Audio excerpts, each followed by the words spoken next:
right. So, welcome to Friday evening Sangha meeting. Matt has just made a point about control.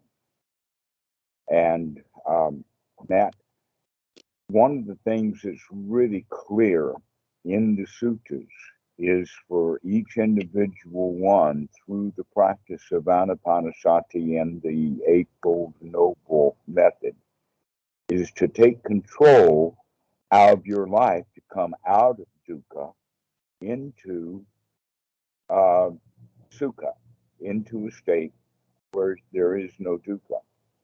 Now, there's a great deal of confusion about that because there's a whole lot of stuff that we can't control.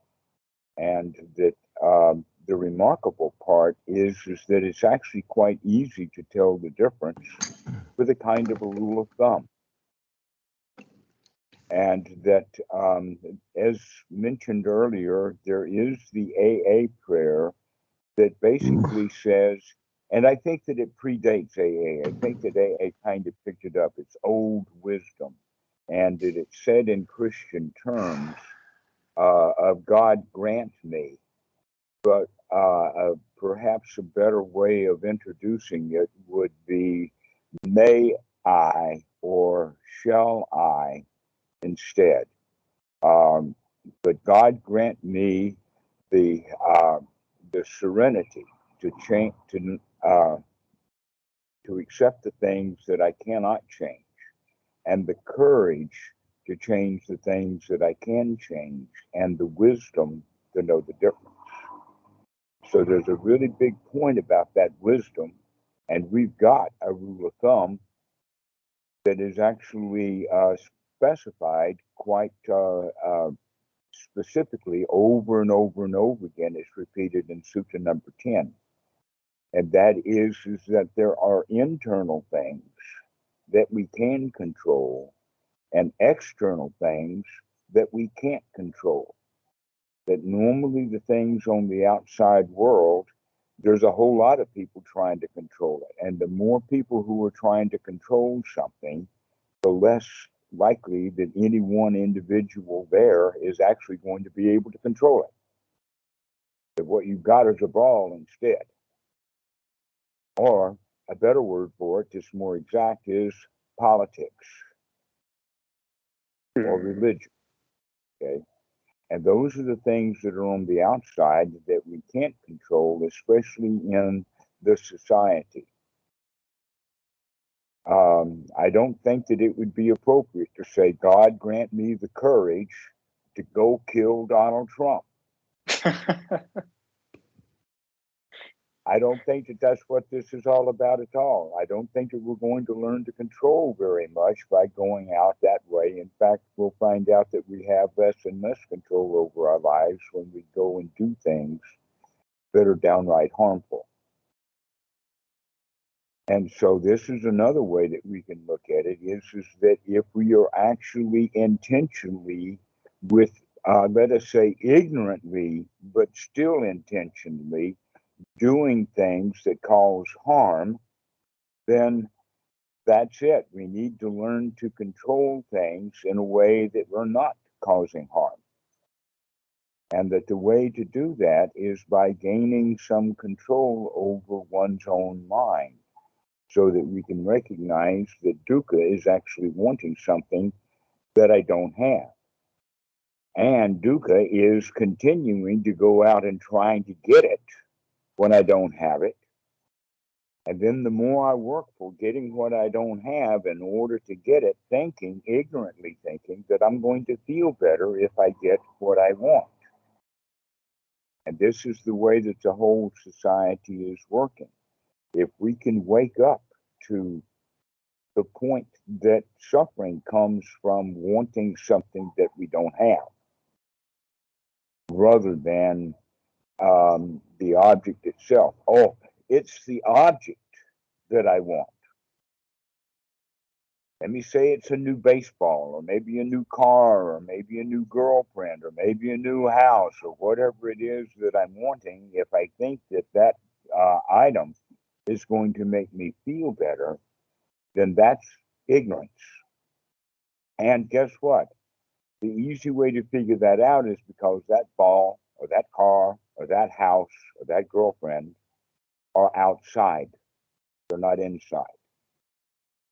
That what we should actually want then are things that we can have, like wanting the feeling of safety. Because that's easy enough to get. Okay. Actually, the first quality of getting the feeling of safety is the physical reality of getting into a safe place.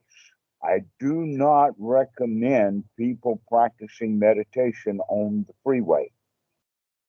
And if you do, at least do it on a yellow line. Okay. That's kind of dangerous to be out where, and so this is part of the wisdom to know where things are dangerous and where things are not. Now, almost invariably, people, without even thinking about it, they do what the Buddha recommends, which is go to a forest, go to a tree, go to an empty hut. Well, there you are. There you are, Matt. You're in an empty hut. You're there by yourself. Yeah. And with that being in that empty hut, that means then that that empty hut is fairly safe, fairly secure, partly because it's empty. Now, if it was empty plus Cobra, I would think that no, it's not so safe because it's not so empty. So that's the first thing, is the getting into a safe place. Hey, Dhammarato. Hello, Hi. welcome to the What's your call. name for? My name's Nick. Good to meet you guys. Hi, Nick. Hello, Nick. Matt has asked a question about control, about what controls do we have. And the basic answer is that we can control the things on the inside, but we can't control things that are out in the world. And that there are many occasions when we try to go control things in the world. A good example of that would be many people are now all hot and bothered about abortion. Many people are all hot and bothered about global warming. And yet, none of us individually can do very much about global warming. That in fact, some of the people who are against global warming will fly around the country from one rally to another, burning up quite a lot of jet fuel in the name of stopping global warming. If you really want to contribute to stop global warming, don't go anywhere, don't use any electricity, and then you're fine. Um, so, uh, in the sense then of figuring out what we can control, is basically what's going on inside one's own mind. That basically we, as a society, are taught to be out of control of our feelings. And many cases in regard to that, we're also taught to not have any control over our own mind. That in fact, what we are taught is that we're supposed to have control over the environment so that I can go get what I want. And then I'll be happy. But the real teachings of the Buddha is to look inside and recognizing that when we like something, liking things is okay. If you just like it, it's nice. I like it, but I don't want it. And there we're good. But if we like it and then say, oh, I like it a lot, I would like to continue to like it a lot by having it around me so that I can see it a lot. And so we begin to think of it in the sense of ownership and also in the sense of control. That's my car. I will control it. Guess what? You can't control a car. It's going to rust. it's going to fall apart. You can't stop it from that. We don't really have that kind of control over physical objects. What we do have some control over is our own mind and our own feelings.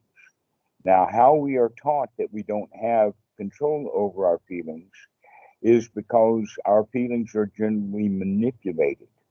They're manipulated through the news, they're manipulated through politics, they're manipulated through religions, in the sense of the Republicans want people to be racist. They want people to be against immigration. That's very interesting, and a kind of dichotomy like that. I thought that I'd mention it, and that is that as far as immigration goes, the employers, many big businesses, especially agribusiness, they want to have immigration. Why do they want to have immigration? So that they can keep the wages low. If we don't have enough people and too many jobs, then the wages are going to go up. And so there's a great deal of reason to want to have new people coming in who will take the low paid jobs. Except that the people who have all of the big money support the Republican Party, because Republicans are for low taxes and all of that kind of benefit. And then the Republican base is the ones who are against immigration. It's kind of a funny thing like that. Who's in control of that situation now? Nobody. Nobody's in control of immigration. And the reason that nobody's in control of immigration is because you've got competing forces. And this group wants this, and that group wants that, and all of these people want this over here. And so we wind up being quite ineffective when we're trying to fix the world. And when I say world, by the way, I'm making a specific point to understand. I'm not talking about the planet Earth when I say the world. I'm talking about human society. That's the world that we live in. It's in the world of human society. If you lived alone on the planet Earth and there was no human society, your world would be completely different. And so when we recognize that the world is actually the world of people wanting to control things, and the way to come around with that is recognizing that we can't control the stuff on the outside so much, that we can control on the inside quite a bit if we would take a look at it. And when we do, we recognize that the feelings that we have are often manipulated, intentionally manipulated. An example of that is cops yelling at people. They're trying to make them afraid. Advertisers, they're wanting you to buy their product. They want you to feel that you need their product. A really silly example about that, by the way, is tissue paper or toilet paper. In our society, we need toilet paper, right? Have you ever gone into a public toilet and found out that there was no tissue paper there? How do you feel? All right. Disappointed. Yeah. Disappointed, frustrated. And what are you going to do with this shit now? Okay. So, but we don't recognize then that each individual accumulates use of toilet paper, so that over our lifetime, each one of us kills dozens, if not hundreds, of trees, consumes it, and throws it away, clogging up the sewers, etc., like that. That in fact, tissue paper or toilet paper that comes in a roll is unusual in Thailand. You've got to go to special places that sell it to those people from other countries. The Thais don't use toilet paper. What do they use? They use water. They've got plenty of that. And so washing oneself is actually a cleaner thing to do than to use tissue paper. But we have been taught in our culture to use tissue paper. And We don't recognize that we're out of control with that. That if you actually thought about it and had a plan, you could find something else to do rather than winding up killing dozens or hundreds of trees. But we're never taught about that. And so our ignorance remains there because of the manipulation from the society. And this goes on and on and on and on. In fact, I have a word. The word is GREB, GREB. And the GREB is government, religion, education, and business. All four of these are the big things in the society. Big business, big government, big education, big religion. And they're there manipulating us for their advantage. The religions want you to put in the collection plate. The government wants you to vote. The education wants you to come to their facility and pay them money so that they can talk to you. And governments want you to buy stuff. And so we are actually ignorant of the fact that all of these things are controlling us and that we don't have any control over our feelings. In other words, if I want to be happy, I've got to go buy what the business people tell me that I've got to buy in order to be happy. The religions are telling me that I've got to go do what they tell us to do in order to be happy, like take Jesus as your Savior. Government wants you to vote. All of this kind of stuff is there that keeps us kind of out of control, while the promise is that you will be in control. If you go and do what you're told to do, then you'll be happy and you'll be in control. All right. And the reality is that we are not actually taught to be in control of the things that we can control. We don't have that kind of wisdom. And so the Buddha gives us this, let us say, rule of thumb about if it's on the outside out there, more than likely you can't control it. Or if you do, it's going to be a lot of work and probably not worth the effort. But there are things that you can control on the inside that will gain you great benefit if you learn to control them. And what would be that? We could actually basically talk about it in one phrase called the satipatthāna. That satipatthāna, the foundations of mindfulness, are the body, the feelings, the mind, and the mind states that we're in, the attitudes that we have, and then the fourth one is the mind's objects. The mind's objects are the ones that are easiest to change. And so this is the one that we begin to work on first.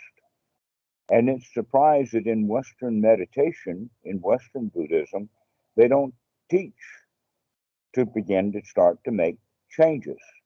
And yet this is what on the Eightfold Noble Path, right effort is all about. Take the right effort to change. But the Buddhist model is actually a change model, but we're changing certain things. What are we going to change? We're going to change, first off, the unwholesome thought that we have into a wholesome thought. What else are we going to change? We're going to change the breathing. We're going to actually start to control the breathing that the body is doing, to start taking long, deep, slow in-breaths and out-breaths, and to remember to do that. That basically the number one skill that we're going to be developing is the skill of sati, the skill of waking up and remembering that we can make a change. And so the sati is to wake up and to take a look, make a survey, see what's going on. What kind of thoughts are we having right now? What am I feeling right now? How is my breathing right now? And so making that investigation, we then have a chance to make some improvements. That in fact, you could say so far that anything that you were thinking in this present moment could possibly be improved. You could add a cherry to it. You could add a teaspoon of sugar. Whatever it is that you're doing, you can make it better. This is what we're looking at, okay? Is just to look at what we're doing and to make an improvement. And the way that we start with that is with the thought. Look at how we're thinking and recognize that most of the time we are having unwholesome thoughts. Why do we say most of the time we're having unwholesome thoughts? It's because we're thinking about work that needs to be done, things that need to be done, things that we want to acquire, places that we want to go. All of that is what we normally think about. And a better way of doing it then is to wake up to these thoughts of going and doing and have thoughts instead of, wow, I don't have to really go anyplace. I don't really have to do anything. I can just sit here and be happy right here, right now. That's really all that we've got to do is just enjoy our life, enjoy being alive. But our society teaches us all kinds of things are important. It's a very interesting word, important. How many things do you have that are important? Nick? Matt, how many things do you have that are important? 4. Huh? 4. 4 things. Okay. Can't even really think of anything. Actually, if you think about it like this, the only thing that's important is that you're alive right now, that you're not already dead. You're alive. And going along with that, you will be dead in 3 minutes. You've got a death sentence hanging right over you, and the only reprieve you've got is the next breath. So why don't we make the most of it? Why don't we start enjoying this thing, this being alive? Start enjoying the breathing, because that's the only thing that's important to you. I mean, imagine that you're about to die, you're on your deathbed, and your accountant comes in. You don't want to talk to the accountant. Your lawyer comes in. You don't want to talk. The priest comes in. If you're really stupid, you want to talk to him. But if you're wise, you don't want to talk to him. What do you want to do? You want to enjoy your last moments. That's the way of looking at it. Is this? Imagine that this is your last moment. What are you going to do with your last moment alive? In fact, there's a sutta about that. This is very interesting. The sutta actually is where the Buddha is going around asking guys about this. How long is your future? And some says, oh, well, I'm planning on the next 2 weeks. And others will say, oh, I'm planning on the next day. And others are planning on, oh, I'm planning on taking this next breath. The Buddha said, bingo, that's the one. Plan on taking the next breath and doing it well. That's all the future that we need. Because that's all the future that we really have. Everything else is mental delusions. Now, many of these delusions will come true, but when they don't, we don't get what we want. And so we're back into feeling bad, and we don't even know that we chose to feel bad. That's the real point, is that when we feel bad, it's out of choice. It's an ignorant choice that we make. But at any time that you want to, you could feel good just by recognizing that, yeah, this may be my last breath. Let me enjoy this. Matt, go ahead. So this is going to have an obvious answer, but I've been thinking about it a lot. And it just seems like no matter how big of a house we have, how secure it is, how thick the concrete is, how much money we have, there is no way to have any security outside of right now. And it seems like my life is lived to try to expand this time so that I have to be a little bit past right now, but I can't. I can't get anything more than this moment. Right. Actually, one of the things that you just mentioned that fits right in with this is that we actually want power. What is power? Why do people want power? Think about it. Security? They're lacking power.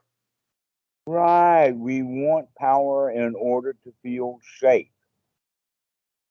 We don't feel safe, and so we want to have power. One example of that is in the Middle Ages, everybody carried a knife. Everybody carried a dagger. Some people carried swords. Nowadays, in the United States, they go around carrying guns. Why does somebody carry a gun into a grocery store? Does he really feel that unsafe? And not only that, but that gun makes him unsafe. It makes him a target. Yeah. So we want power in order to feel safe, and yet everybody has that delusion that we will feel safe if we have power. So everybody wants the power that you've got, which makes you a target. The reality is that power makes us unsafe. An example of that would be somebody is doing some particular profession, and so they go onto YouTube and they want to get a great big following because we see somehow or another that big following gives us a kind of a power. But the other side of it is that it also makes us a target. So people start putting in trash comments, and then we begin to feel bad. And I wanted to feel good. That's why I wanted to have a big YouTube channel so that I would have the power to feel good. And now I wind up feeling bad instead. That's the ignorance of power. That any power that we have is going to be something that somebody else wants to take away from us so that they can feel safe and secure. And so we then turn this around and recognize, no, what we're going to practice is intentionally feeling safe. That we do have the power to feel safe directly. And that we thought that we did because if I have some weapon, some cell phone, some knowledge that's going to make me feel safe, then didn't I actually make that decision myself? In the sense of that I chose that it was the cell phone that was going to make me safe, and I get the cell phone and then I feel safe. Why do I need the cell phone in order to feel safe when I made myself feel safe anyway? That we begin to recognize that we're completely in control of our feelings if we would do it according to the wisdom of the moment rather than according to the past. That in fact, when we were really little kids, we were ignorant about our feelings. And our feelings then began to be manipulated by the adults around us with the threats of spankings, the threats of punishment, promises of delayed gratification, and all of this kind of stuff. And the problem with this is that we stayed ignorant. Each one of us is born as a victim. You do not have a newborn running for office. You do not have a newborn flying a Top Gun Maverick kind of airplane. You do not have newborn babes feeding the world. They can't do it. Newborn babes, in fact, can't even feed themselves. Newborn babes can't even change their pants. This is how we all start out. We all start out completely dependent and completely in the sense of being a victim to our circumstances and surroundings. And we never get over that. We never grow up. We remain victims. And we will victimize ourselves in many, many times. Whenever we're around an authority of any particular kind, and accountants are authorities in one moment, and then they're not when they go to their lawyer. They become victims again. And so we go back and forth in and out of this victimhood, and we do so ignorantly. We don't recognize that we're victims. So what we're going to practice in Anapanasati is the practice of actually feeling safe, feeling secure, getting the body in a comfortable position so that we feel comfortable. And when we feel safe and secure and comfortable, then we can feel satisfied. And we have control over all of these feelings: safe, secure, comfortable, and satisfied. And we do that over and over and over again: safe, secure, comfortable, and satisfied. By the way, these 4 points are 4 points that make up the word sukha, and sukha is exactly opposite of the word dukkha. So when the Buddha teaches dukkha, dukkha, nirodha, he actually is teaching dukkha, sukha, to get into a state of satisfaction. And when we do this over and over again, we begin to change that old victim's attitude from being a loser, being out of control, being subject to the forces of the society. And we begin to feel instead like, hey, I can feel the way I want to feel. I can feel safe and secure. That in fact, in one of the suttas, it's mentioned that there are 7 steps or 7 knowledges that bring one to the complete fruit of the sotapanna. But the very first step into nobility is when the student has this attitude that no matter how obstructed the mind is with hindrances, no matter what the situation is, that we can come out of our bad feelings and come into the present moment and see things the way that they are. And when we have that attitude change, we have the attitude of can do, got it.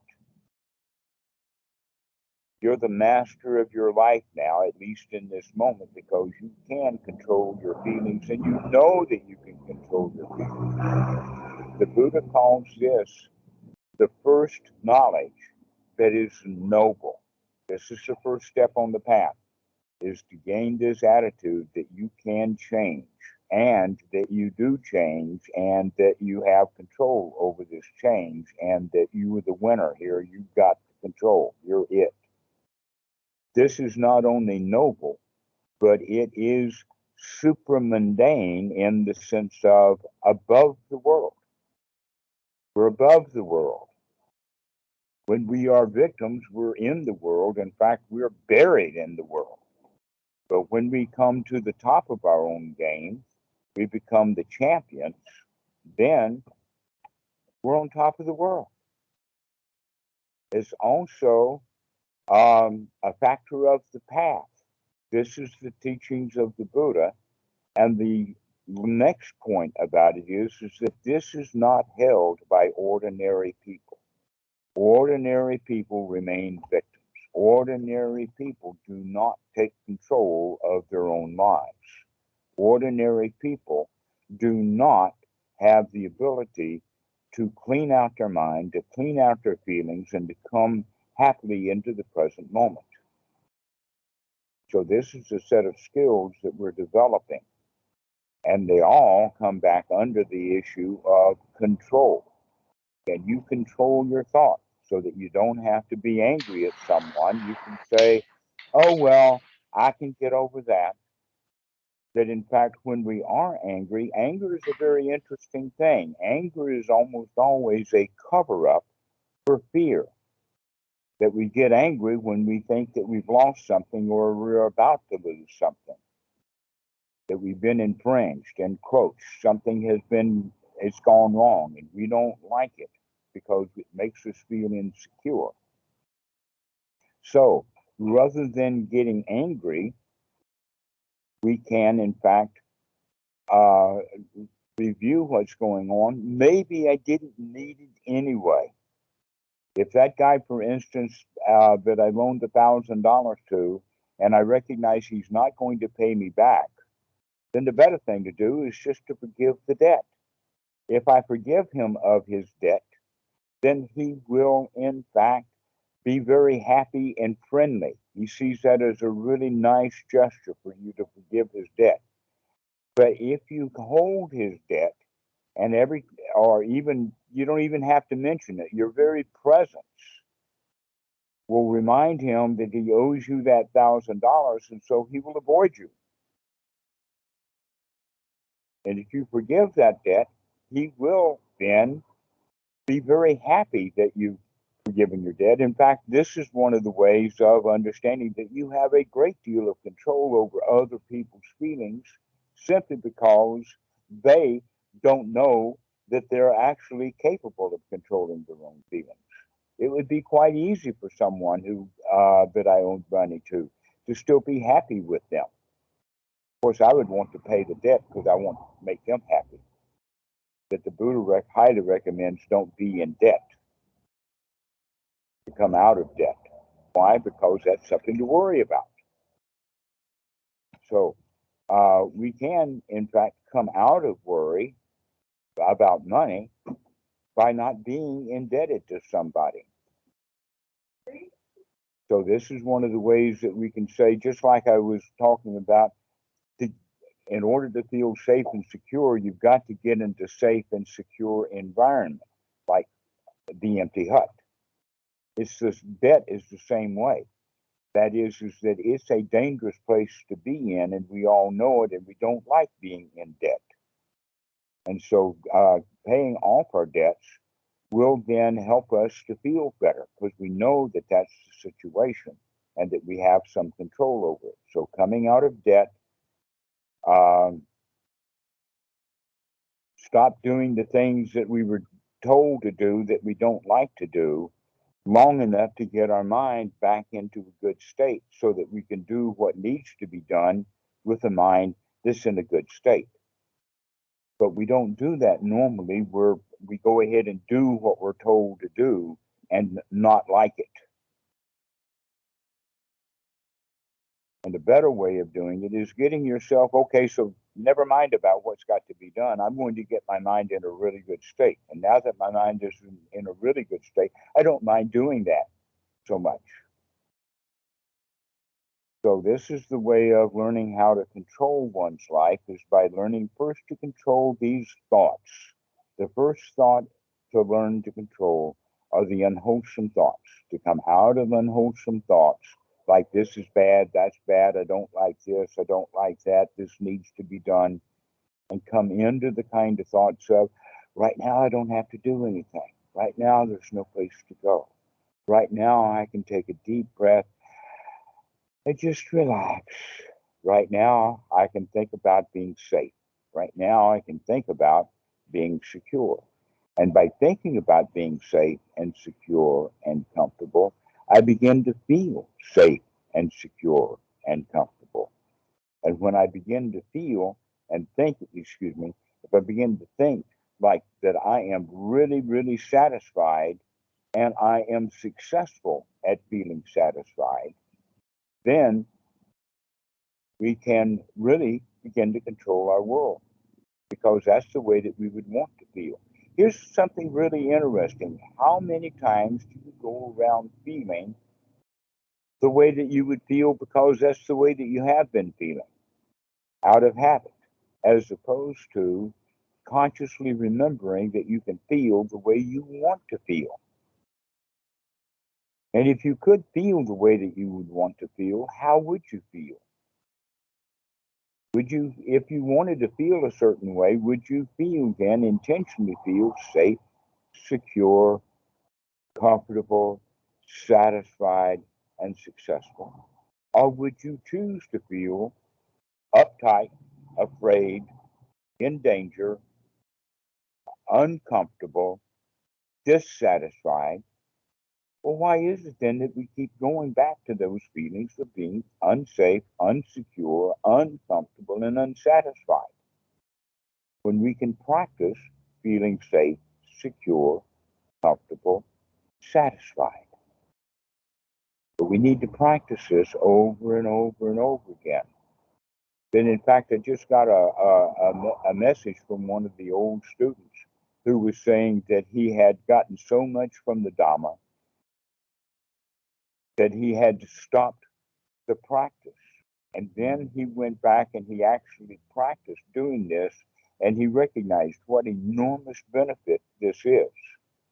That I would highly recommend, no matter how far someone thinks that they're advanced in the path, to keep coming back and practicing the Eightfold Noble Path, to keep coming back and practicing the Anapanasati, to sit down for a few minutes and intentionally put your mind into a good state.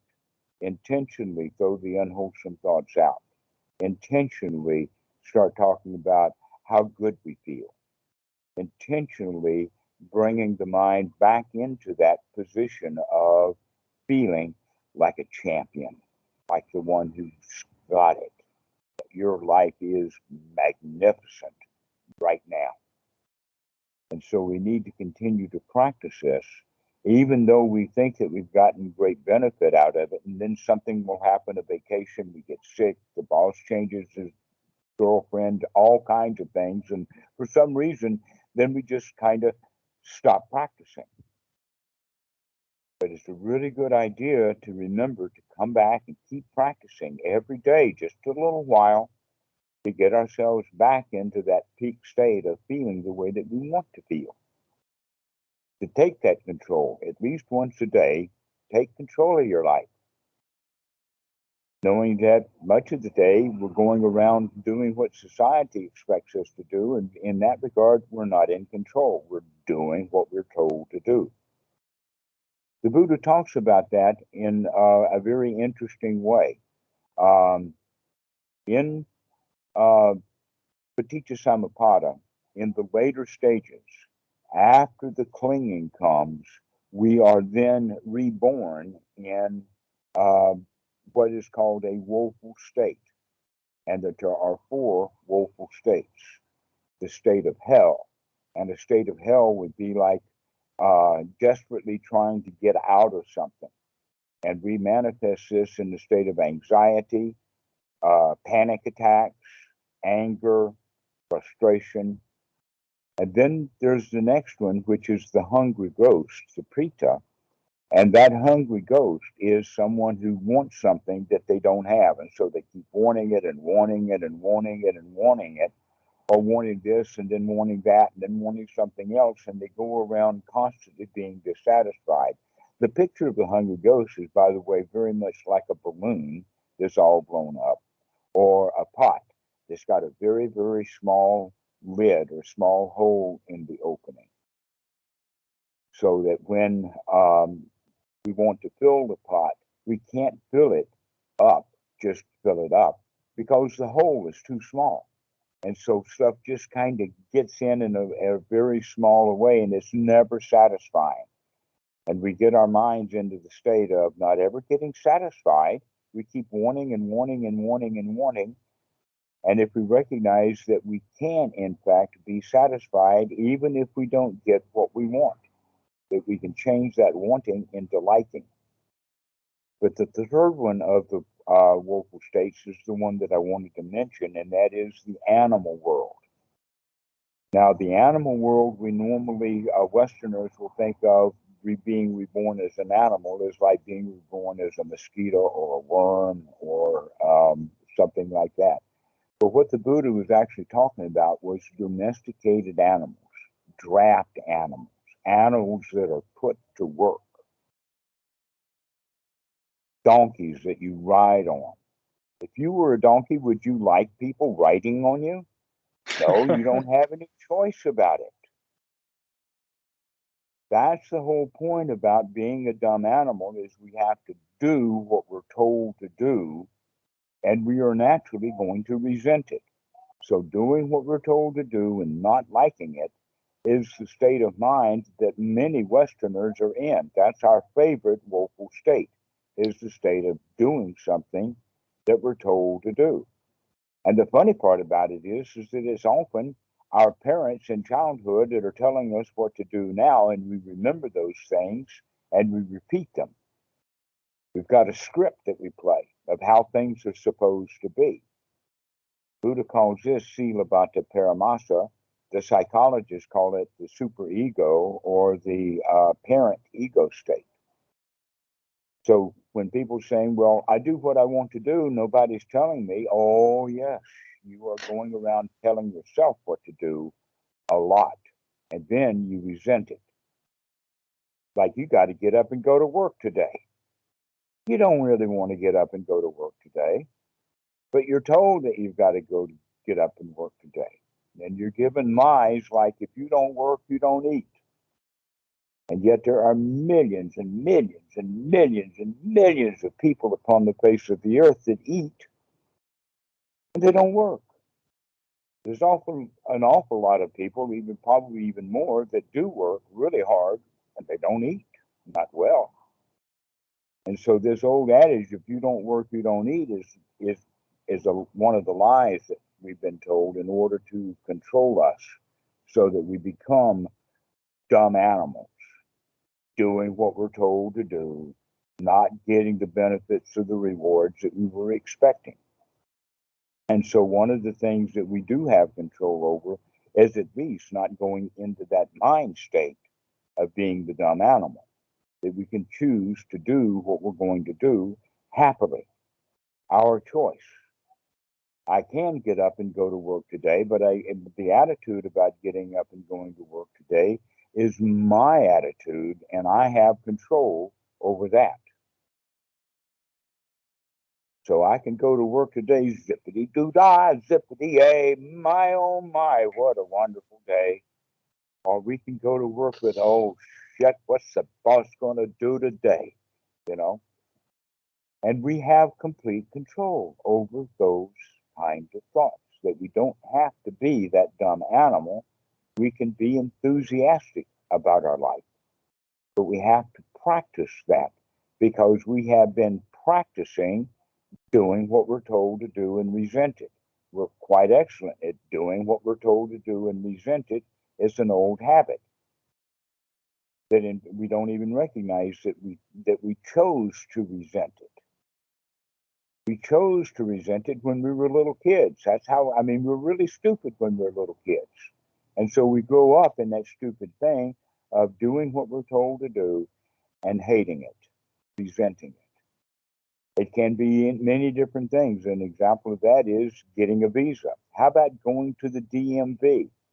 You're going to drive a car, you got to have a driver's license. How many happy people do you meet at the DMV?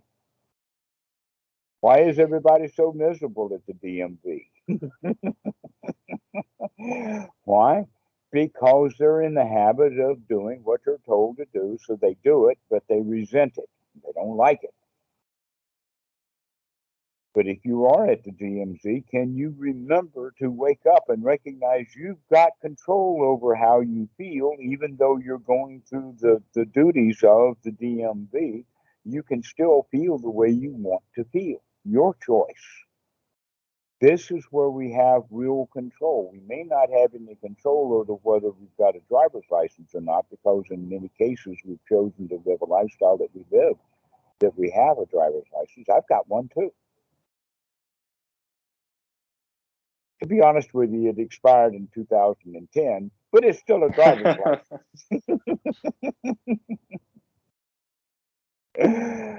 And so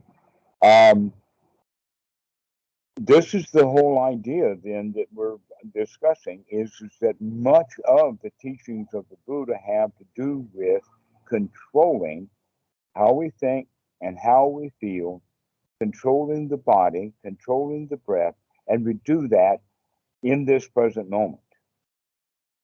We're not making plans about feeling good next year.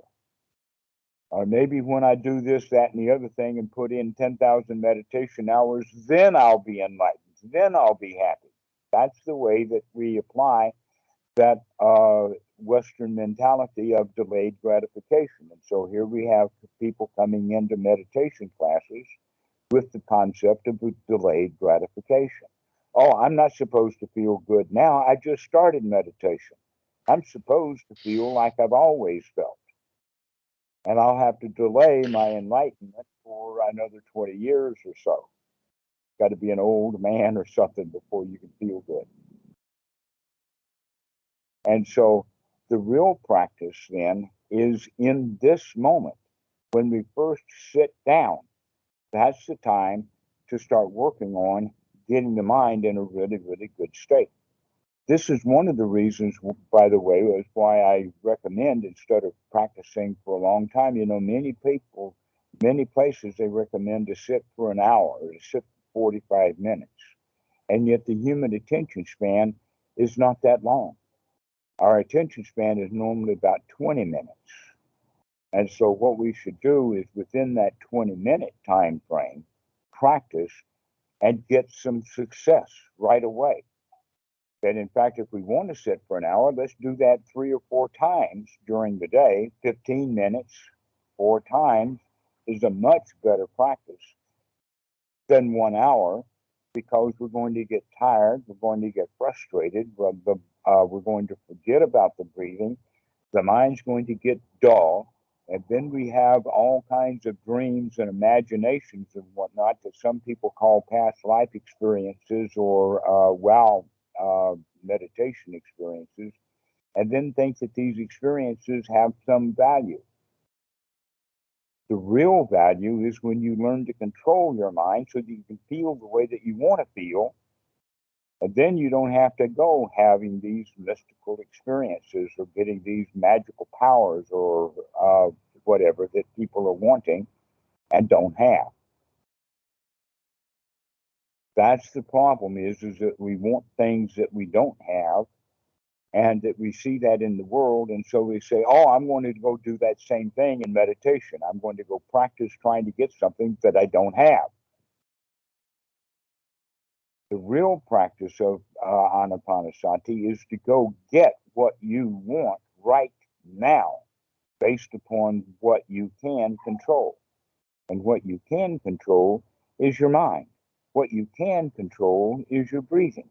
What you can control is your mental states. And you can therefore control the way that you feel. Your choice, all you have to do is to remember that it's your choice. And then we take the right effort. Now, in the beginning of practice, effort is real. We actually have to take almost like training a pony. The mind has been out of control and it doesn't want to go in the direction of happy, wholesome. It wants to continue going to the to the sewer that it's lived in. It thinks that's home. And so we have to keep bringing the mind out of the sewer, cleaning it up, dusting it off, and starting again over and over and over again. And so that's a skill to be developed, is right effort. But when we begin to change our attitude, that attitude change makes the work easier. The effort becomes easier when we've got the right attitude. Little example of that. That is that mom is in a family with a teenage boy, and the house rules is that he takes out the garbage. So she goes into the kitchen and she sees all this pile of garbage, and so she yells at her son and says, "Hey, go take out the garbage." Well, he says, "All right," and he picks it up and he hauls it out to the road. The next day, he comes in by himself. He sees that garbage in the kitchen in the new time, and he says, "Mom will be really pleased if I go ahead and take out the garbage now." And so he picks it up and hauls it out to the road. Now, it was the same amount of garbage today that it was yesterday, but which one was easier for him to do? Was it easier for him to do it when it was his idea, or was it easier to do when he was told to do it? The former. Yes. So this is the whole point is that when we recognize that it's our own mind that's dirty and that we have the ability to clean it up, then we can do it with a good attitude, and it's easier to do. It. It's easier to clean up the mind when we say, "Hey, I can do that." But when we have thoughts like, oh, it's so hard, oh, it's tough, then the right effort has actually a bad attitude working against it. And so it's a process that builds up, but in that way, we can still get enormous benefit right away by taking the effort to say everything really is okay. Now, often students will practice and get some value and benefit, and then later they will go back to the old habits and saying, oh, I used to have it, and now it's gone. And they don't recognize that all they have to do now is what they did before. And that is take the effort to throw the unwholesome thoughts out of the mind and come back to the present moment happily. Your choice. You've always got that choice. We don't have the choice to go fix the society. We don't have the choice of fixing global warming. We don't have the choice of building a new government. But we do have the choice of being able to be happy regardless of what kind of government there is.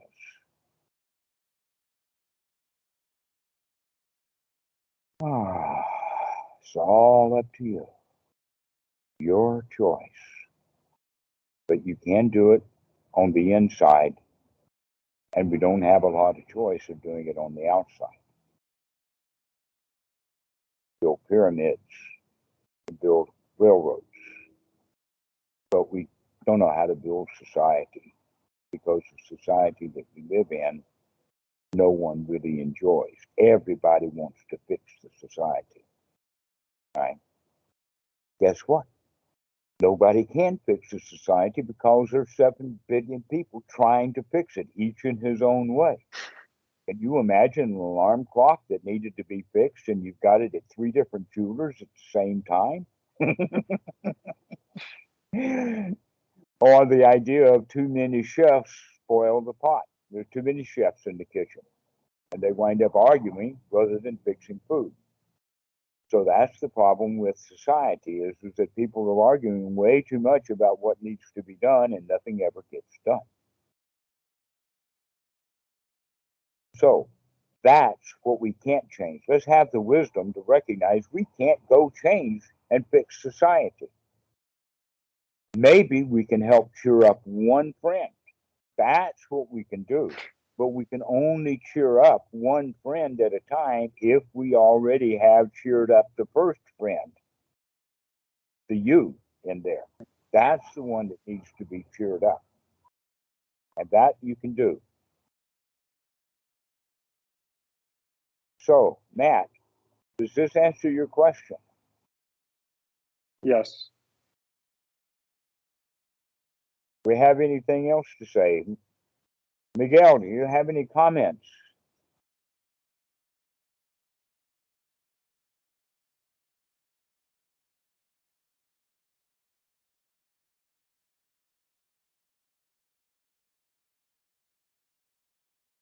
This says, live Verdict Smith. Is that your name? Oh, Nick? Yeah, that's me. That's my last name. Say your name again. It's Birdie? Nick. Can you hear me? Oh, I that's can my hear last Nick. name. Yeah, Okay. you can just call me Nick. Okay. I really enjoyed the talk. It was really nice being with you guys and yeah, meeting you guys in person or online, I guess. Yes, welcome aboard. I'm glad to see you. You can give me a call on your own later if you want to, and we can talk about things more specifically. That would be great. I highly Thanks. recommend that. Yeah. I don't even know what I would ask. Yeah. I That's know why I wanted to exactly join how to Sangha. answer, though. Okay, I I may know. not know how to ask, but I know how to answer. Yeah, Been doing I it. love the videos. I've been watching for many months. Been active on the Discord too. Welcome aboard. I'm glad that you've come on. Let's go sailing. Yeah. Miguel, do you have any extra statements to make? Anything that we can finish this off with? No, I'm just kind of empty. All right. Well, let's finish this off with a couple of things. One is that even if we have gotten some value, it's still, let us say, quite useful, valuable, and wholesome to continue to practice every day. Spend a little bit of time getting yourself back into a really, really great state. And you only have to practice long enough to get yourself into a really great state. If you practice according to a clock, then we practice our meditation the same way we live our lives with clocks, putting in the time, thinking that if we put in the time that we'll get the value and we'll get paid for the time we put in. So this is not that kind of clock. So I would not recommend that you sit down with an idea, I'm going to sit for 20 minutes. Better way of doing it is sit down with the intention of, I'm going to get myself into a really, really beautiful state. I could do that. I could just lay here and just enjoy.